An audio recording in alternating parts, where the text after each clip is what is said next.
Padre, gracias te damos por la bendición que nos da, Señor, de estar aquí una vez más reunidos, Señor, en tu lugar que tú nos has proveído, Señor, para que podamos glorificar tu nombre, escuchar tu palabra, el lugar que tú has destinado, Señor, para que nuestro crecimiento espiritual se vaya dando cada semana, Señor. Gracias por esta bendición. Gracias porque has traído un buen número de hermanos que han sido obedientes a ese llamado que tú les has dado, Señor. Pero sobre todo, Señor, gracias por la vida eterna, por ese sacrificio eterno que tú has dado, Señor, para salvarnos de nuestros pecados, Señor, y las consecuencias que tienen ellos. Gracias, Señor, por todas esas bendiciones y queremos pedirte que en esta oportunidad nos bendigas con tu palabra, Señor. Que cada uno de nosotros podamos seguir siendo edificados, como dice tu palabra que debemos serlo, Señor. Utiliza tu palabra para que penetre hasta lo más profundo de nuestro ser, Señor, y que por medio de ella podamos dar ese fruto, Señor, por el cual tu palabra ha sido enviada. Muchas gracias, Señor, por todas estas bendiciones. Esperamos que tú nos vas a bendecir nuevamente esta mañana. Gracias, Padre. Amén y amén. Pueden saludarse unos a otros. En esta oportunidad se quedan los niños con nosotros, solamente salen los bebés y los niños hasta los 7 años. El resto nos quedamos acá.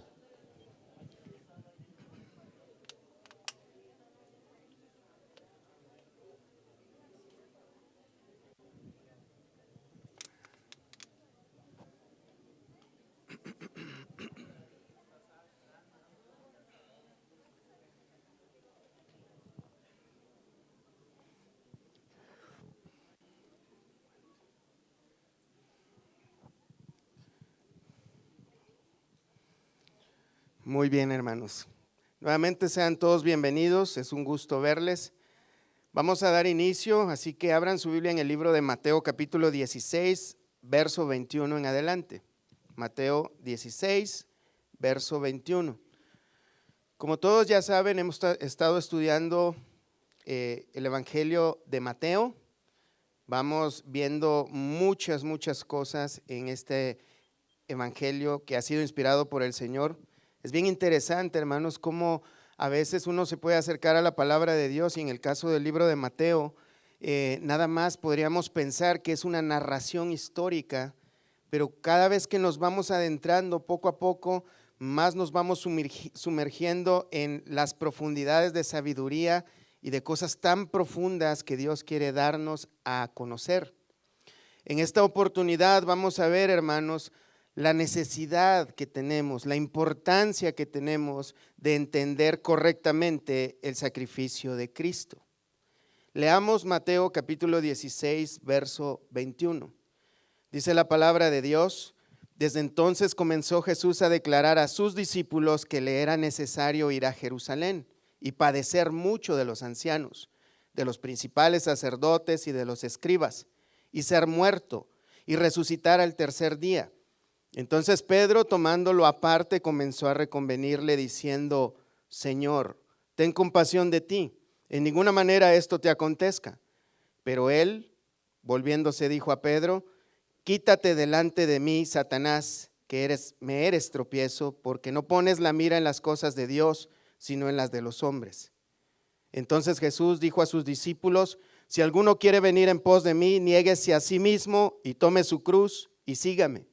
Porque todo el que quiera salvar su vida la perderá, y todo el que pierda su vida por causa de mí la hallará. Porque ¿qué aprovechará el hombre si ganare todo el mundo y perdiere su alma? ¿O qué recompensa dará el hombre por su alma? Porque el Hijo del Hombre vendrá en la gloria de su Padre con sus ángeles, y entonces pagará a cada uno conforme a sus obras. De cierto os digo que hay algunos de los que están aquí que no gustarán la muerte hasta que haya visto al Hijo del Hombre viniendo en su reino. Amén. Es una escena bastante interesante, hermanos. Principalmente porque ahora, en estas fechas, todos tenemos conciencia que la mayoría de personas, cristianos y no cristianos, conocen de Jesús. De alguna o de otra forma conocen acerca de Jesús. De hecho, en estos días, en estas fechas, hay personas celebrando la muerte de Jesús o lo que le llaman la Semana Santa. No voy a entrar en esos asuntos, si está bien, si está mal, no es la temática. Pero lo cierto es, hermanos, de que muchas personas, a pesar de que conocen históricamente o tienen alguna información en su memoria de que Cristo existió históricamente hablando y que murió también, y aunque algunos nieguen que Él ha resucitado, pero todos conocen esta historia. O sea, es muy difícil que una persona no conozca estos acontecimientos. De hecho, nuestro calendario nos da testimonio de esto. Cuando vamos a la historia, siempre los autores se refieren a las fechas como antes de Cristo y después de Cristo. O sea, Cristo es una realidad aunque a la gente no le guste. Así que esta narración de la muerte de Cristo es algo que todo el mundo tiene conocimiento, pero desafortunadamente muchas personas no entienden correctamente lo que esto implica. El problema de esto, hermanos, es que es una gran tragedia porque no entender correctamente la muerte de Cristo, lo que representa, puede ser fatal. Puede una persona pensar, y está en la Biblia, está testificado en la palabra de Dios, puede mucha gente pensar que va directamente al cielo porque tiene un conocimiento intelectual de Cristo, pero terminar en el infierno. Esto es una realidad, hermano. De manera que es una tragedia que cristianos evangélicos que dicen que conocen la verdad, que tienen una Biblia, que profesan fe, que terminen finalmente en el infierno solamente porque tienen un entendimiento incorrecto de lo que tiene que ver con la muerte de Cristo. Cristo, hermanos, no murió de una forma accidental. Algunos dicen es que le tenían envidia y lo mataron. Esto es verdad en parte. Algunos dicen no, pues es que él murió como un mártir o porque él era un rebelde, era como el Che Guevara, un revolucionario. No, Señor, eso no es cierto. Cristo vino a morir por nuestros pecados. Esa es una realidad. El propósito de que Cristo viniera a esta tierra no era para gobernar en la tierra, no era para enseñarte a tener una vida mejor ahora, no era para que tú seas rico, no es para que seas feliz. Él vino a morir, a dar su vida en rescate para salvarnos de una condenación eterna. Esto es una realidad, pero muchos no lo entienden. Los discípulos no lo entendían. Veamos ahora el relato que nos narra Mateo en el capítulo 16, que es nuestro texto. Las semanas anteriores hemos estado viendo que Pedro, por ejemplo, cuando el Señor Jesús le dijo a sus discípulos, ¿quiénes dicen la gente que soy yo? Y salió Pedro, como es costumbre. Pedro siempre se anticipaba y él decía, tú eres el Mesías. Hizo una confesión maravillosa y por esa confesión está basada ahora la iglesia, de que Él es el Salvador. La confesión está basada en Cristo, en Él. Ese es el fundamento de la iglesia, de nuestra fe, Cristo mismo. Dios le reveló a Pedro esta gran verdad.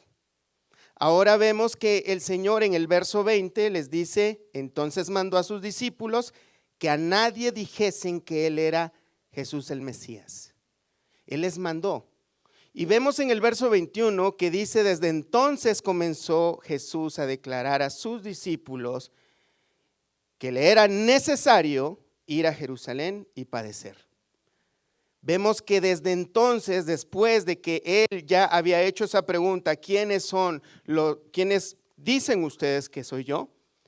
Ahora él ve necesario comenzar a anunciar por primera vez y claramente su muerte. Porque ya había dado algunas veces anteriores algunas referencias no muy claras de que él tenía que padecer.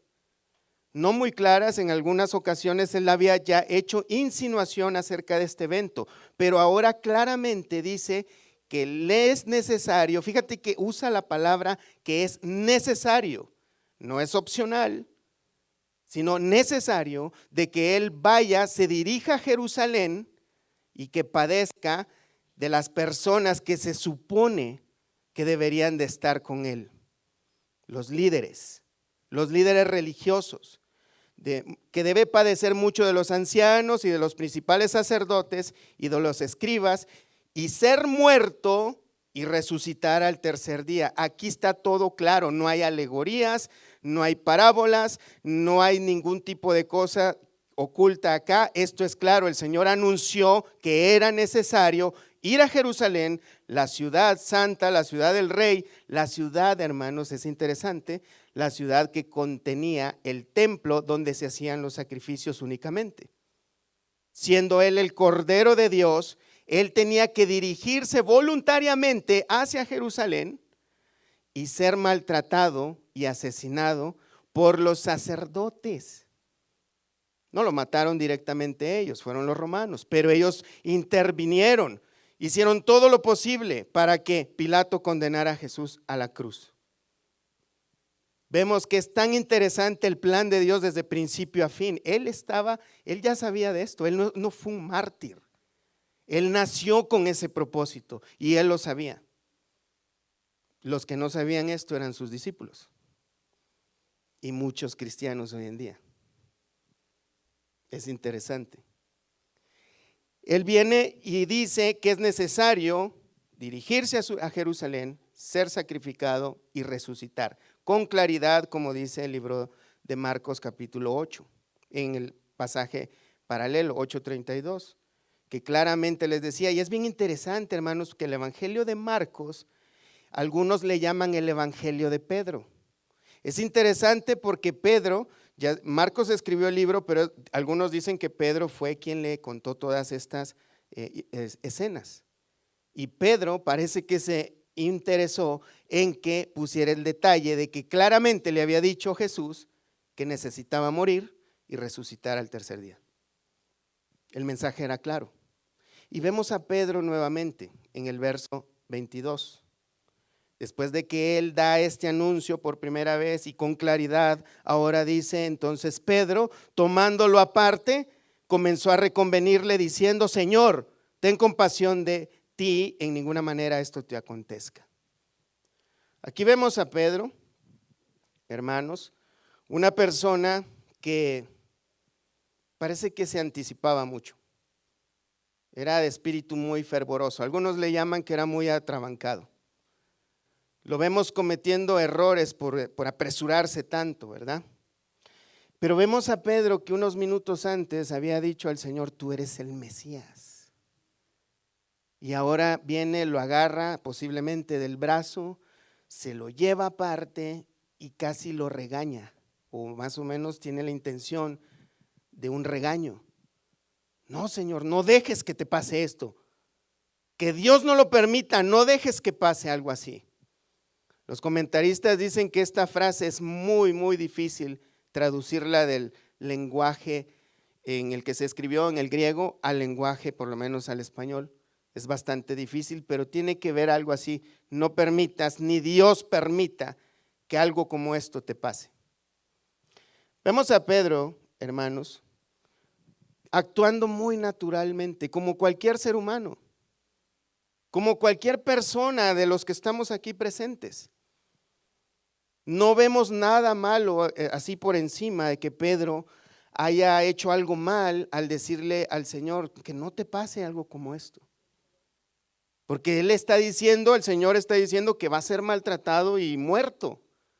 Y obviamente cuando nosotros queremos y amamos a una persona, y aún, aunque no amemos a una persona, pues no deseamos que alguien sea maltratado y muerto, ¿no? Por lo menos no aquí, ¿verdad? ¿O sí? Espero que no, hermanos. Si no, hoy se necesita arrepentir. Pero vemos, hermanos, a Pedro cometiendo este gravísimo error. Y lo decimos así, error, un error muy grave por la respuesta del Señor Jesús. Veamos esta respuesta que el Señor Jesús le dice. Pero él volviéndose dijo a Pedro, Satanás, te ato. ¿Sí dice así? No.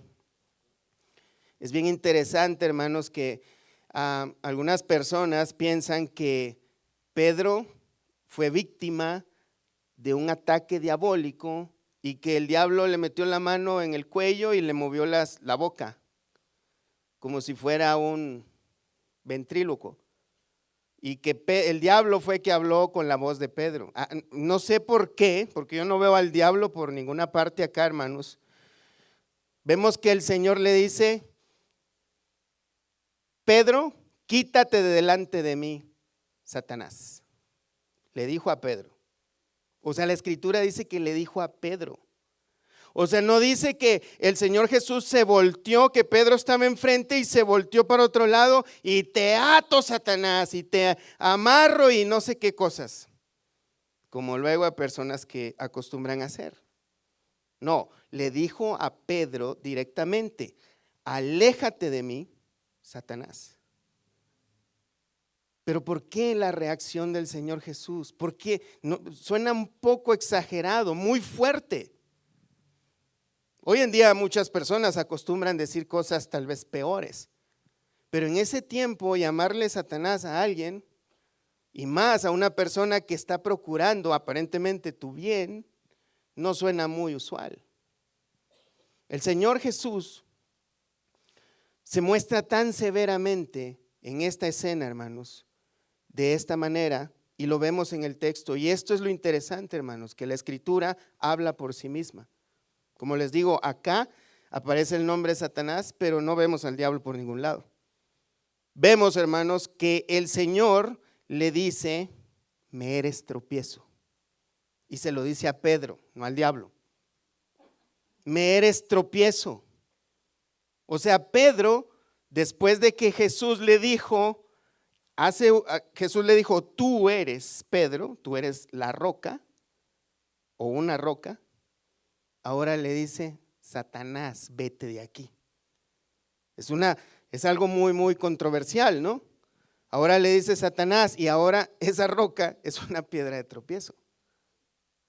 Pedro está haciendo tropiezo al Señor. La respuesta está en el mismo texto.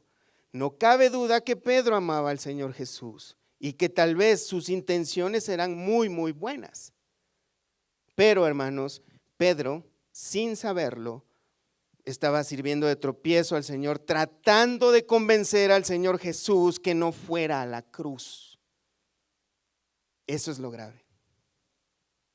Si nos damos cuenta, hermanos, cómo las emociones humanas, por muy buenas que parezcan, muy nobles, cuando se oponen al propósito de Dios, se convierten en cosas diabólicas, en propósitos diabólicos.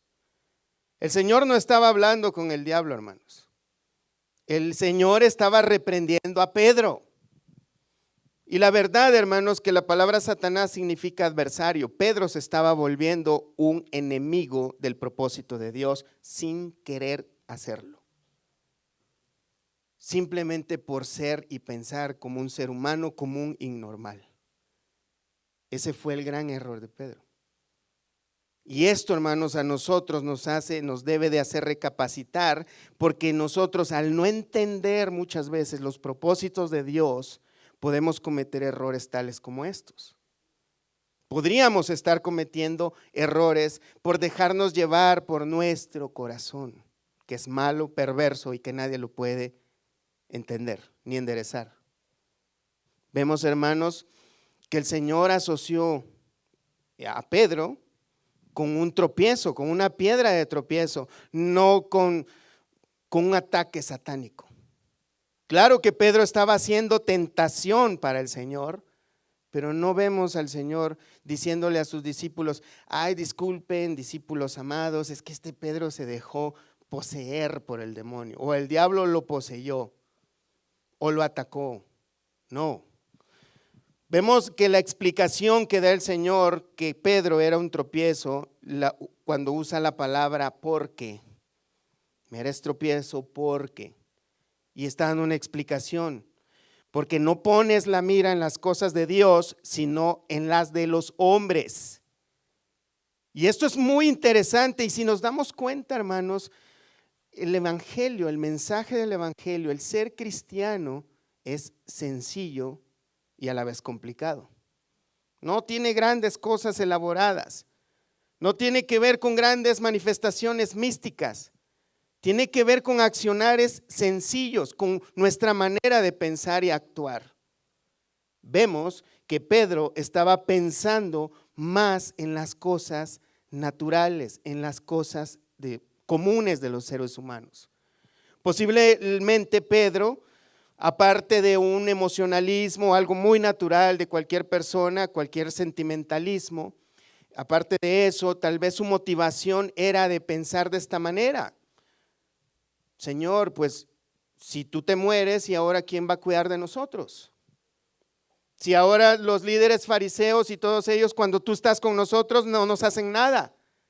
Tú nos das el pan cuando lo necesitamos. Nosotros dejamos nuestras redes, dejamos de pescar. Ahora, ¿cómo vamos a sobrevivir si tú eres el que nos está proveyendo?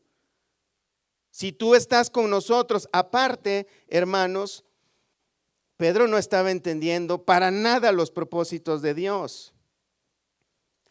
Aparte de que el Señor les acababa de decir claramente que le era necesario ir a Jerusalén, padecer mucho de los ancianos, de los principales sacerdotes y de los escribas, y ser muerto y resucitar al tercer día, Pedro estaba cuestionando la sabiduría de Dios.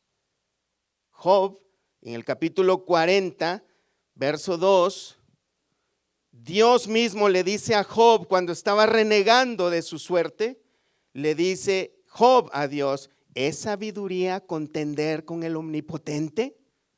¿Con los planes? Y Job la estaba pasando muy mal. Y por cierto, hermanos, si ustedes leen el libro de Job, el diablo solamente se menciona en el primer capítulo, el resto de capítulos no se menciona. Job se dirige a Dios únicamente. Sus quejas siempre fueron a Dios. No renegó de Dios, pero su lamento, el dolor, siempre lo dirigió a Dios. Y ahora el Señor le dice: ¿es sabio contender con el omnipotente? El que disputa con Dios responda a esto. Es bien interesante, hermanos, cómo la palabra de Dios tiene respuesta a todo lo que nosotros necesitamos. Pero a algunos no les es suficiente. Quieren buscar otras cosas. Si no entienden lo sencillo, quieren entender cosas místicas que no nos han sido dadas para entender ni buscar.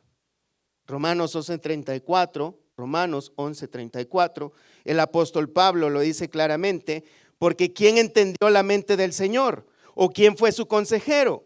¿O quién le dio a él primero para que le fuese recompensado? Dios, hermanos, es sabio.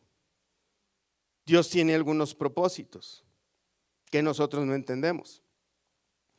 Nosotros, por naturaleza, esa naturaleza caída, nosotros solamente pensamos en nosotros mismos, nuestra conveniencia, nuestro bienestar, nuestra comodidad. Nosotros pensamos, tenemos más tendencia a pensar en nosotros más que en Dios. Siempre, de hecho, hay una percepción muy, muy equivocada de nosotros, que cada uno, cada ser humano, siente como que es el centro del universo. Y eso es una realidad. Nuestra mente, y hay quienes dicen cada cabeza es un mundo, y verdaderamente es así, porque cada quien piensa como le conviene.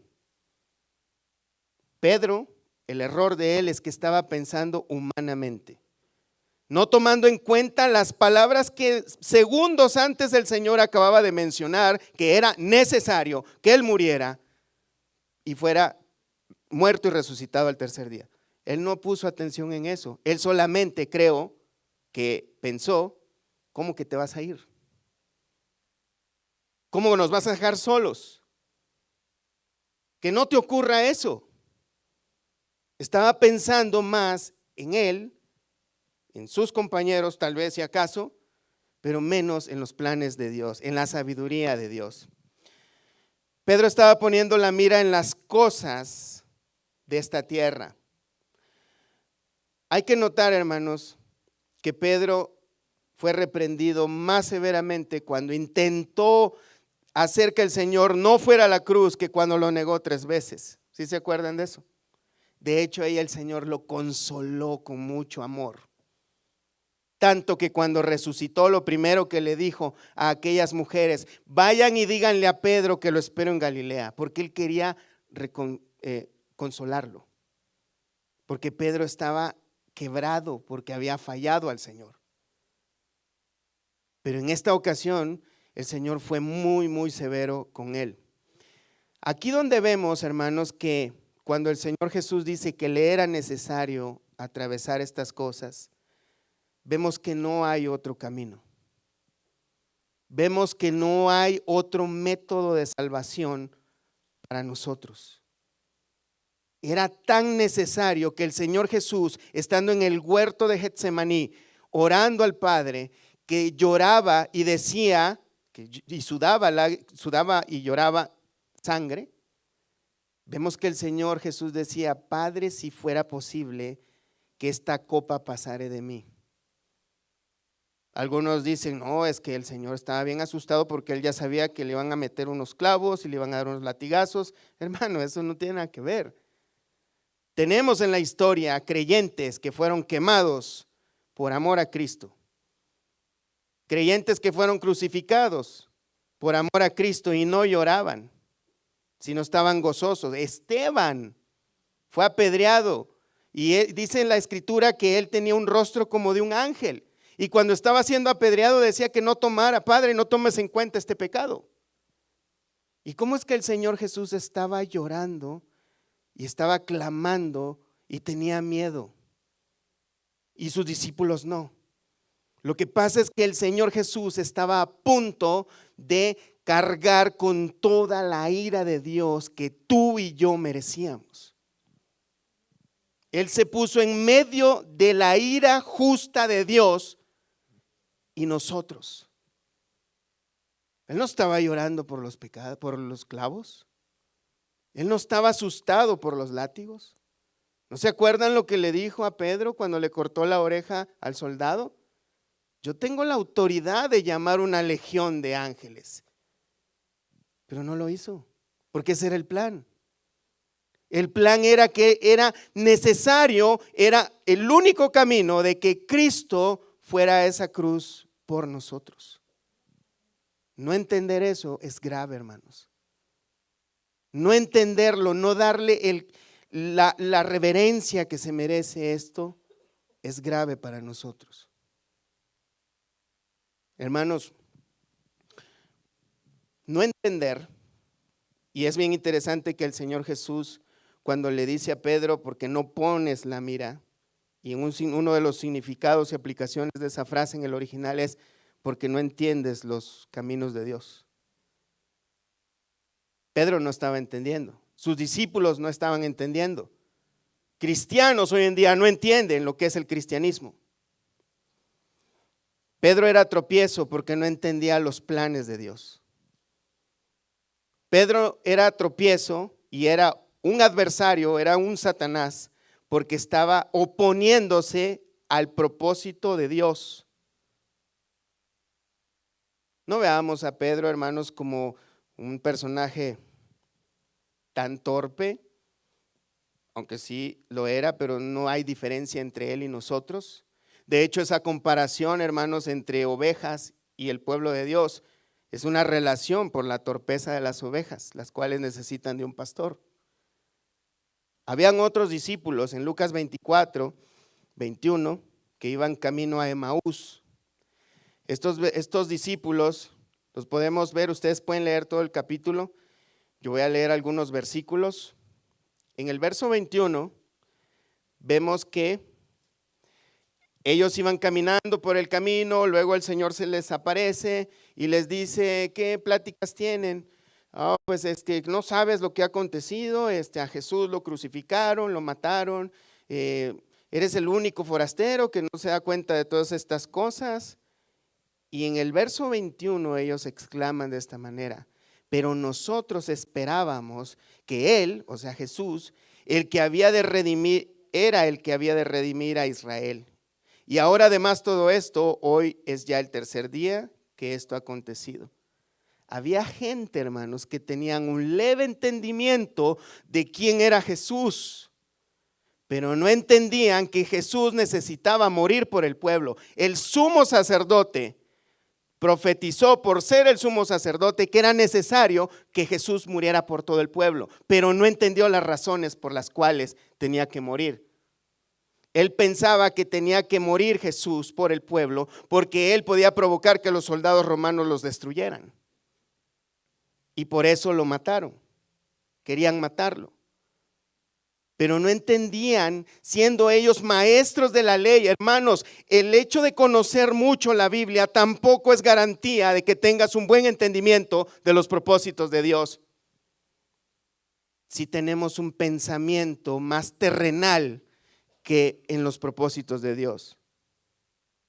Si no entendemos los propósitos de Dios, si no hemos humillado nuestra manera de vivir, nuestra manera de pensar a los propósitos de Dios, el entendimiento de Dios va a estar embotado. Vemos que estos hombres no entendían. El Señor Jesús en el verso 25 les dice entonces, Él les dijo: oh insensatos y tardos de corazón, para creer todo lo que los profetas han dicho. Lo que es el Antiguo Testamento, hermanos, que había sido escrito cientos de años atrás, hablaban y hablan acerca de estas cosas en todas sus páginas. Bueno, en algunas de ellas. Por muchos lugares, los profetas hablaron acerca de la obra redentora de Cristo Jesús.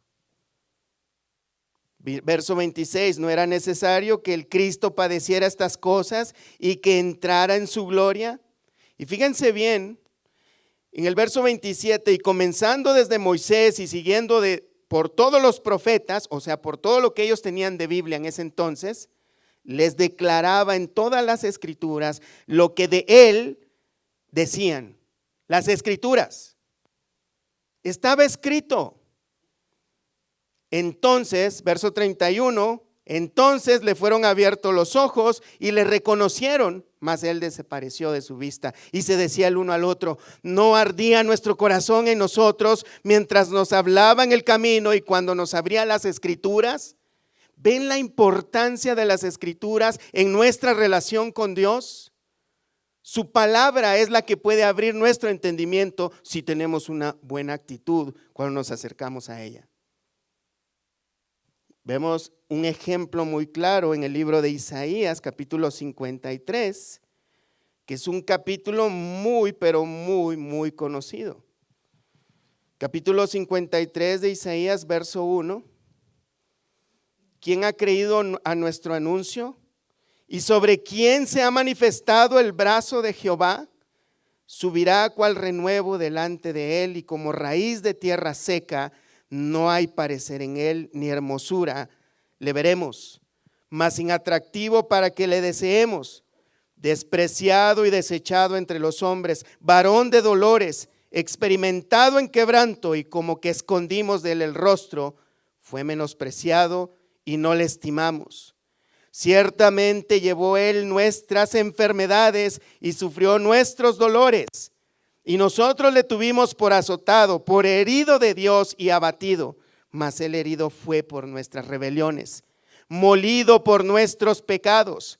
El castigo de nuestra paz fue sobre él, y por su llaga fuimos nosotros curados. Casi 800 años antes de que Cristo dijera las palabras en Mateo, esto lo había escrito Isaías acerca del Mesías, y nadie lo entendía. Todavía los judíos, los que se dicen ser los exclusivos de Dios, no lo entienden, sino que han prohibido la lectura de este capítulo, porque no quieren entender el propósito del Mesías prometido, que es salvar a la humanidad. Ellos no toleran que gentiles, gente que no es judío, pueda recibir la salvación de Dios, la misericordia de Dios. Todo esto está por todas partes en la Biblia, hermanos. La Biblia se trata de Cristo, de su obra, y lo que Él espera de nosotros en acción de gracias por lo que Él ya hizo por nosotros. No se trata de carros, de casas, ni mucho menos de demonios. Se trata de Cristo, de su obra y de cómo debemos relacionarnos con Dios en agradecimiento por lo que Él ha hecho. No para poder obtener nada de Él, hermanos, porque es imposible. Si hubiese sido posible que nosotros pudiésemos ganarnos algo de parte de Dios, no era necesario que el Hijo de Dios viniera y se humillara a sí mismo y tuviera estos padecimientos que tuvo. Hubiera mandado un ángel a dar un mensaje. Pero Él tuvo que venir, era necesario. Era necesario que Él padeciera y lo hizo por nosotros. Todo lo que dice el libro de Isaías, capítulo 53 en específicamente hablando, se cumplió al pie de la letra, hermanos. Cristo era ese varón de dolores. Cristo es el que llevó tus cargas, tus pecados y los míos en esa cruz. Cristo murió en una cruz, hermano, y ese era el plan del Señor desde antes de los tiempos, antes de la fundación del mundo. Ese era el propósito. Vemos, hermanos, que la muerte de Cristo es la verdad central del cristianismo. Por eso estamos aquí. Por eso estamos aquí cada servicio, cada domingo. Porque estamos recordando no solo la muerte, sino también la resurrección. Y también estamos esperando a que Él vuelva por su iglesia. Amén. El Señor quiere que entendamos, hermanos, que Él vino a esta tierra a salvarnos. Que la salvación, hermanos, para cada uno de los que creen es gratis. Para nosotros, los que creemos, pero para Él no fue gratis. Para Él tuvo un alto precio, pero estuvo dispuesto a pagarlo por nosotros, porque ese era el único medio de salvación. Volviendo a Mateo 16, 26, después de reprender severamente a Pedro, que pensaba únicamente en las cosas de este mundo y no pensaba en las cosas de Dios, a pesar de que acababa de escuchar la palabra del Señor diciendo, me es necesario hacer estas cosas, él pensaba más en sí mismo que en lo que el mismo Jesús acababa de decir. Ahora, después de reprender a Pedro, se dirige a todos los discípulos, verso 24. Entonces Jesús dijo a sus discípulos, si alguno quiere venir en pos de mí, niéguese a sí mismo y tome su cruz y sígame. Estas palabras son bien interesantes, hermano. Son sencillas palabras, pero tienen una implicación muy importante. Tenemos que negarnos a nosotros mismos si queremos ser discípulos del Señor Jesús. Tenemos que negarnos a nosotros mismos, tomar la cruz. Y ellos, hermanos, entendían este concepto de tomar la cruz, porque el Imperio Romano a todos sus enemigos los crucificaban. De manera que cuando el Señor Jesús dice estas cosas, ellos estaban entendiendo claramente el mensaje. Si usted quiere venir a Cristo, necesita negarse a sí mismo, tomar su cruz y seguirle. Tomar la cruz no quiere decir que nos vamos a poner una cadenita con una crucita acá, colgando en el cuello, ni quiere decir que vamos a comprarle un forro a la Biblia que tenga la imagen de una cruz, o vamos a ponerle un sticker al carro que tenga una cruz. Tomar la cruz es estar dispuesto a dar nuestra vida, si es necesario, por Cristo. A morir. ¿Sí se entiende eso, verdad? A morir.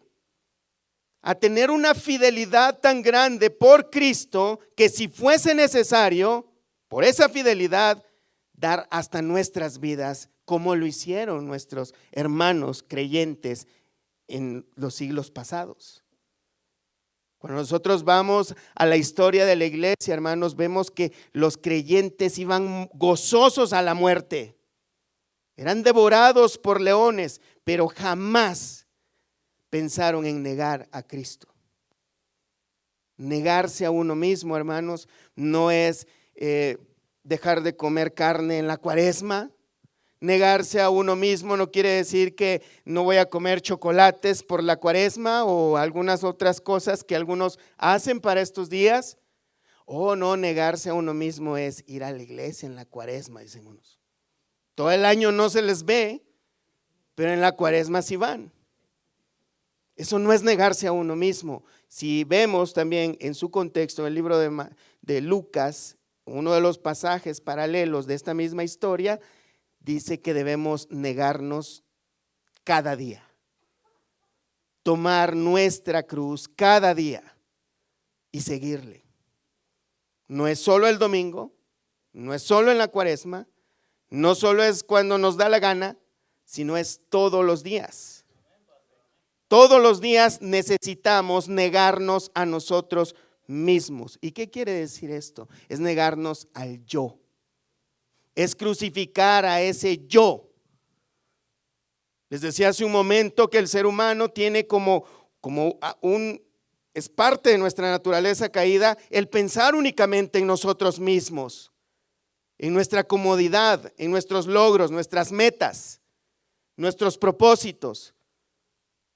Queremos invertir en yo, no en el Señor. Y mira, hermano, de verdad no estoy hablando de dinero.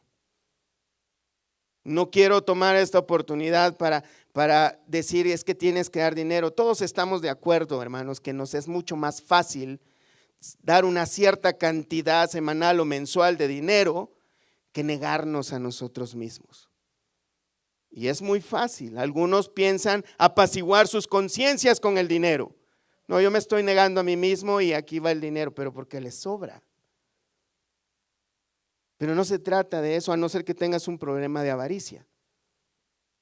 Pero el asunto es negarnos a nosotros mismos, hermanos, es crucificar nuestro propio orgullo. Primeramente, ese deseo de autosuficiencia que pensamos que por nuestras buenas acciones o por ser buena gente, entonces Dios está muy contento conmigo. Eso no es negarse a uno mismo. Tampoco, hermanos, negarse a uno mismo es mudarse a una isla desierta para no juntarme con nadie porque todos son unos mugrosos pecadores. Eso no es negarse a uno mismo. De hecho, el Señor Jesús dice en el libro de Mateo capítulo 5, en el Sermón del Monte, que somos luz del mundo, y la luz no se debe esconder, ni tampoco se pone bajo un almud. La luz debe brillar. Nosotros debemos andar allá afuera, no juntándonos íntimamente con la gente del mundo, pero debemos llevar una vida normal con el mundo. Debemos de ser luz, que nuestras buenas obras hablen de lo maravilloso que es nuestro Dios que nos ha transformado. De eso se trata. Negarnos al yo, hermanos, es dejar esos deseos de sobresalir.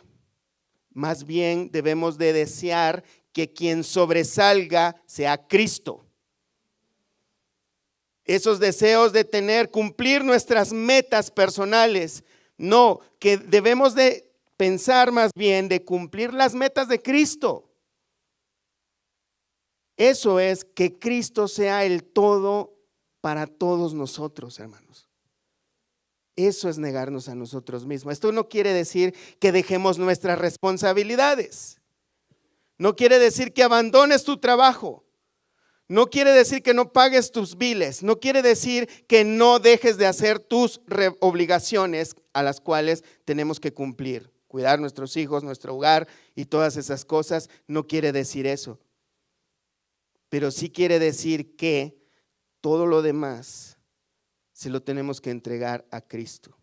Y tampoco estoy hablando de dinero. Es de entregarnos a nosotros mismos a Dios. Es de darnos por completos a Dios y estar tan dispuestos a negarnos a nosotros mismos, si fuera posible llegar hasta la muerte por causa de Cristo. Pablo lo describe mejor en Gálatas capítulo 2, verso 20, donde dice: con Cristo estoy juntamente crucificado, y ya no vivo yo, mas vive Cristo en mí.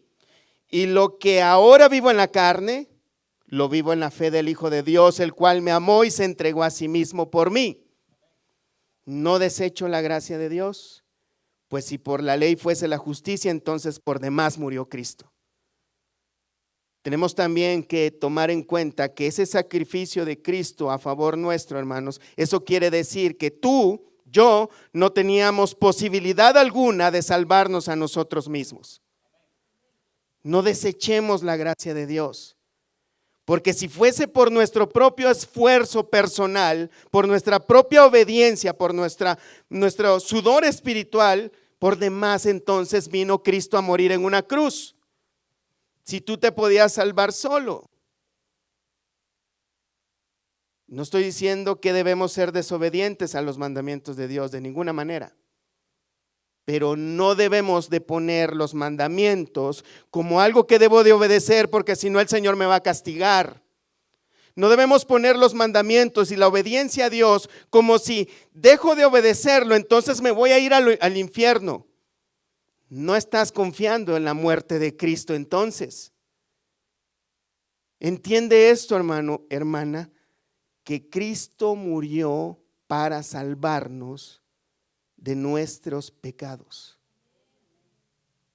Cristo, en el libro de Gálatas, capítulo 3, verso 13, Cristo nos redimió de la maldición de la ley, hecho por nosotros maldición, porque está escrito: maldito todo el que es colgado en un madero. Cristo tomó esa maldición, esa desobediencia, y Él pagó por nuestras culpas. Ahora, lo que nos resta saber, si crees esto, eres salvo. Y lo que nos resta saber es que después de esto debemos obedecerle, porque ahora somos hijos de Dios. No debemos obedecerle para salvarnos, porque no se puede. Debemos obedecerle porque Él ya nos ha salvado y nos ha dado una nueva naturaleza. ¿Entiendes eso, hermano? La muerte de Cristo es central en nuestra relación con Dios. Si confías verdaderamente que esa muerte fue aplicada a ti. Eso es lo que representa el bautismo. El bautismo representa que tú mueres juntamente con Cristo y eres resucitado juntamente con Cristo para andar en vida nueva. Esa es la clave. No es que el agua te va a limpiar de tus pecados. Cristo te limpió de tus pecados. Negarse a uno mismo, hermanos, es renunciar al yo. Es crucificarlo. Es entender y tomar a Cristo como nuestro único Salvador, como nuestro único medio de salvación. Es tomar a Cristo como lo único que necesitamos, es depender totalmente de ese sacrificio para relacionarnos con Dios y no en tus buenas obras. Repito, necesitamos buenas obras porque para eso hemos sido creados, pero no para salvarnos, hermanos. Es imposible. Volvamos a Mateo 16, verso 25. Ahora el Señor Jesús, después que ha llamado a sus discípulos y les dice que si quieren venir en pos de mí, que deben negarse a sí mismo, dice en el verso 25: porque todo el que quiera salvar su vida la perderá, y todo el que pierda su vida por causa de mí la hallará. Esto es algo contradictorio, es paradójico. Dice que el que quiera salvar su vida la perderá. ¿De qué se está refiriendo el Señor acá? ¿Alguna persona que no se niegue a sí mismo? ¿Alguna persona que quiera hacerlo por sus propios medios? ¿Alguna persona que quiera salvar su vida sin Cristo, sin su muerte sustitutoria? La perderá. Aquella persona que está confiando en sus obras perderá su vida eterna. No que la tuvo un día, sino se perderá de tener esa vida eterna. Aquel que quiera salvar su vida la perderá, y todo el que pierda su vida por causa de mí la hallará. El que esté dispuesto a morir por Cristo, el que se esté negando a sí mismo, el que tome a Cristo como su todo, tendrá vida eterna, es lo que está diciendo el Señor. Uno que se niega a sí mismo es uno que no niega a Cristo. Un personaje que no se quiere negar a sí mismo, está negando a Cristo. Un personaje que es amador de sí mismo, está negando a Cristo. Alguien que se ama a sí mismo está negando a Cristo. Toda nuestra alma, nuestro cuerpo, todo nuestro ser, nuestras fuerzas deben estar inclinadas en seguir a Cristo, en estar dispuestos a morir por Él. Y agrega el Señor, porque ¿qué aprovechará el hombre si ganara todo el mundo y perdiere su alma? ¿O qué recompensa dará el hombre por su alma? Y aquí lo que vemos, hermanos, de que una persona que no se niega a sí mismo, que vive para sí mismo, que está esforzándose únicamente en sus deseos y pasiones y metas terrenales, todo el esfuerzo que él pueda dar para obtener, y si fuese posible ganar todo el mundo con todo ese esfuerzo personal que haga, ¿le será suficiente para comprar su salvación?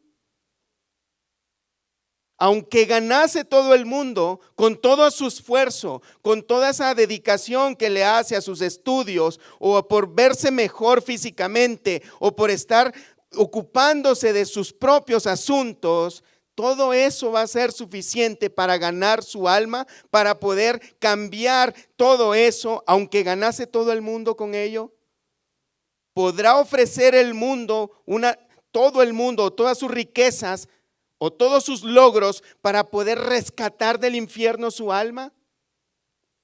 La respuesta es no. Necesitamos a Cristo. Porque el Hijo del Hombre, dice, vendrá en su gloria de su Padre con sus ángeles y entonces pagará a cada uno conforme a sus obras. El Señor comienza a anunciar su regreso. Y en su regreso, aquellos que no se hayan refugiado en Cristo, que no hayan tomado con esa dignidad la muerte de Cristo sustitutoria, que Él murió por sus pecados, entonces van a recibir el castigo, el precio merecido por sus pecados cuando Cristo venga en gloria. No va a haber riqueza, no va a haber esfuerzo, no va a haber obra tan grande que pueda sustituir o pagar ese precio, y el Señor les va a pagar por ese precio. Ya Él pagó por nosotros, ya Él nos ha rescatado de este juicio, si es que te confías en Él. La paga del pecado es muerte, dice el Señor. En el verso 28, de cierto os digo que hay algunos de los que están aquí que no gustarán la muerte hasta que haya visto al Hijo del Hombre viniendo en su reino. No vamos a entrar de lleno en este versículo, hermanos, pero él está anticipando que algunos de sus discípulos iban a ser testigos oculares de ver la gloria refulgente de nuestro Señor Jesús. La siguiente semana vamos a ver un poco de esto, pero vemos, hermanos, que el Señor está hablando con mucha claridad acá. Necesitamos refugiarnos en la obra de Cristo en su totalidad. Lo que Él hizo, hermanos, no fue morir una muerte por una desgracia. No es que simplemente lo mataron por envidia, aunque hay ciertas cosas que son verdad en esto. Él murió por nosotros, hermanos. Era necesario que Él se hiciera hombre, se humillara a sí mismo, tomase forma de hombre y sufriera la muerte de una cruz. Él se hizo maldición por nosotros.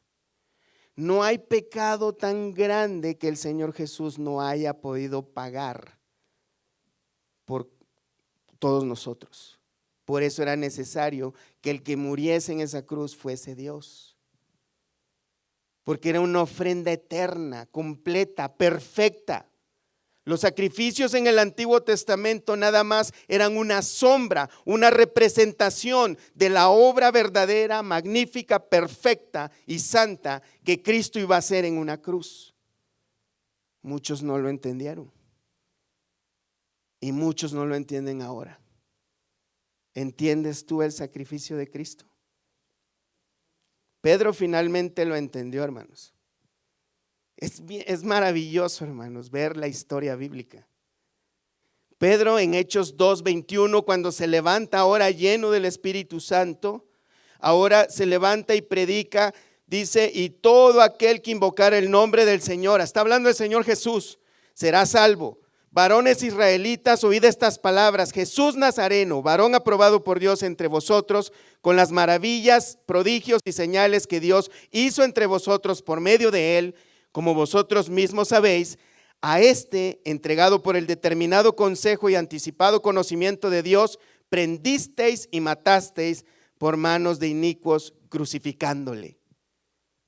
Y luego de esto les dice que se arrepientan. Pedro entendió y les dice que serán perdonados todos sus pecados. Primera de Pedro 1:18, sabiendo que fuisteis rescatados de vuestra vana manera de vivir, la cual recibisteis de vuestros padres, no con cosas corruptibles, como oro o plata, sino con la sangre preciosa de Cristo, como de un cordero sin mancha y sin contaminación. Fuimos rescatados no con cosas materiales que se destruyen, sino con la sangre preciosa de Cristo, como la de un cordero sin mancha y sin contaminación, ya destinado desde antes de la fundación del mundo, pero manifestado en los postreros tiempos por amor de vosotros. Grande es el amor de Dios, hermano. Primera de Pedro 3:18, porque también Cristo padeció una sola vez por los pecadores, el justo por los injustos, para llevarnos a Dios, siendo a la verdad muerto en carne, pero vivificado en espíritu. La obra de Cristo, hermanos, es perfecta. ¿Te has refugiado en Cristo? Vamos a prepararnos, hermanos, a repartir el pan que representa el cuerpo de nuestro Señor Jesucristo y la copa que representa la sangre de nuestro Señor Jesucristo, que fue derramada una vez y para siempre para el perdón de todos nuestros pecados. Esto solo es una representación de lo que Él ha hecho por nosotros. Lo que vamos a hacer, hermanos, es recordar su obra. Lo que vamos a hacer, hermanos, es recordar que lo que Él hizo es perfecto para nosotros, para todos y cada uno de nosotros. Primera de Corintios 11:26. Al principio los discípulos, hermanos, no entendían lo que significaba la muerte de Cristo. Pero hay una diferencia entre esa gente y nosotros.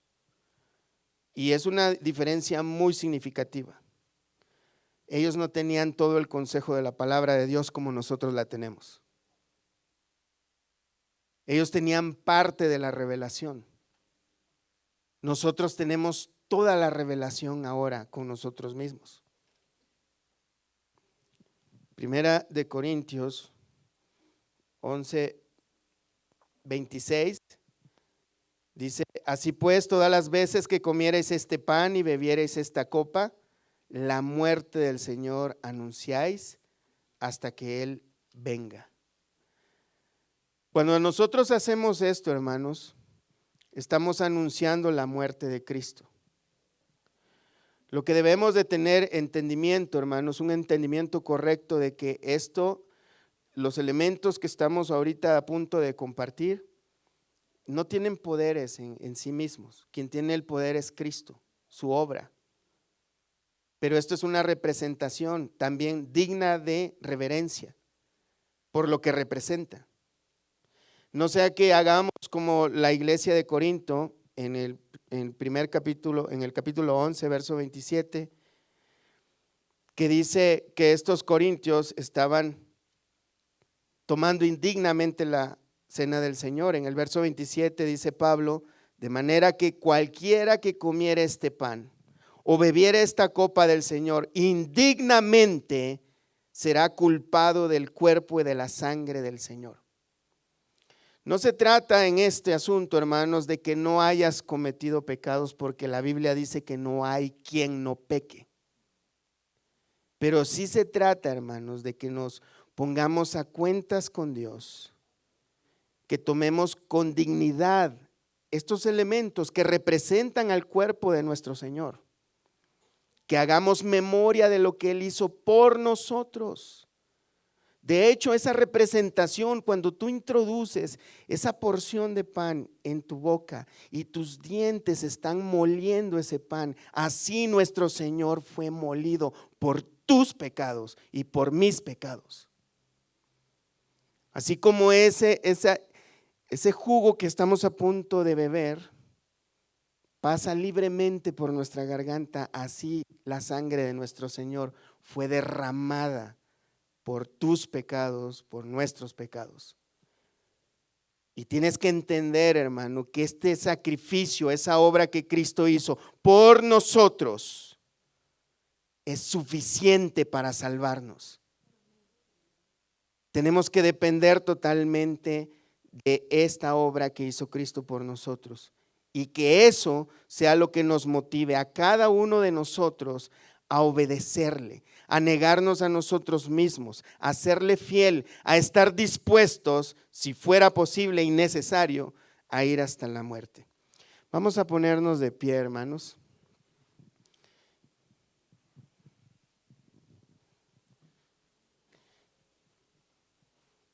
Mediten un poco sobre Cristo, su sacrificio. No tomen el pan todavía.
Primera de Corintios 11:23 dice: porque yo recibí del Señor lo que también os he enseñado, que el Señor Jesús, la noche que fue entregado, tomó pan y habiendo dado gracias, lo partió y dijo: tomad, comed, esto es mi cuerpo que por vosotros es partido.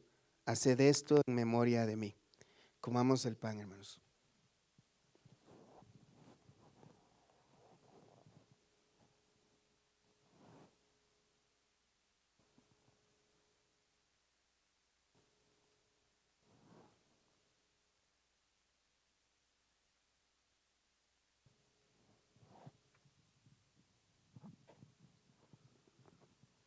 En el verso 25, asimismo tomó también la copa,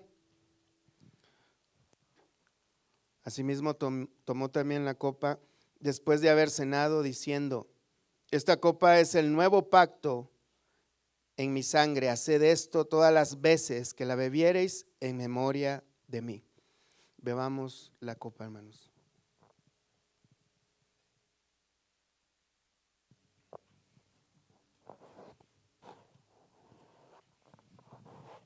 Así pues, todas las veces que comiereis este pan y bebiereis esta copa, la muerte del Señor anunciáis hasta que Él venga. Oremos al Señor. Padre, gracias te damos, Señor. Gracias te damos por este maravilloso sacrificio, Señor.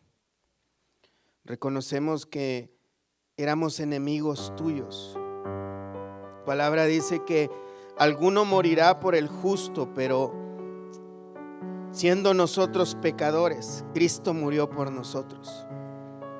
Éramos enemigos tuyos, Señor, no queríamos saber nada de ti, pero de todos modos Cristo murió por nosotros, para rescatarnos de esa manera de vivir llena de vanidades, de pecaminosidad. Señor, gracias por este sacrificio que tú nos has dado, por entregarte a nosotros, por librarnos de la ira de Dios que venía para todo el mundo. Gracias, Señor, por todas estas bendiciones. Ayúdanos a entenderte y a conocerte, Señor, para que podamos nosotros, en agradecimiento y en acción de gracias, poder entregarnos a ti, Señor, completamente, podernos negar a nosotros mismos, Señor. Que ese entendimiento que nosotros podamos recibir de parte tuya, Señor, de esa obra perfecta que has hecho por nosotros, sea reflejado en nuestra manera de vivir, Señor. Que nosotros honremos tu nombre, Señor. Esa muerte que tú ofreciste, Señor, por nosotros, que sea el motor que nos lleve siempre a nosotros a buscar la santidad, la devoción a ti, el renunciar a nosotros mismos, el vivir para tu gloria, en buscar que tú seas glorificado y no nosotros, Señor. Ayúdanos, Señor, a entender cada vez más cada uno de los propósitos que tú tienes para cada uno de nosotros, Padre. Muchas gracias, Señor. Ahora nos resta nada más esperar con paciencia hasta el día que tú regreses por tu iglesia, Señor. Concédenos el privilegio de mantenernos firmes sin fluctuar, Señor, para que podamos hacer vidente nuestra vocación, Señor. En el nombre de Cristo Jesús nos encomendamos a ti. Muchas gracias. Amén.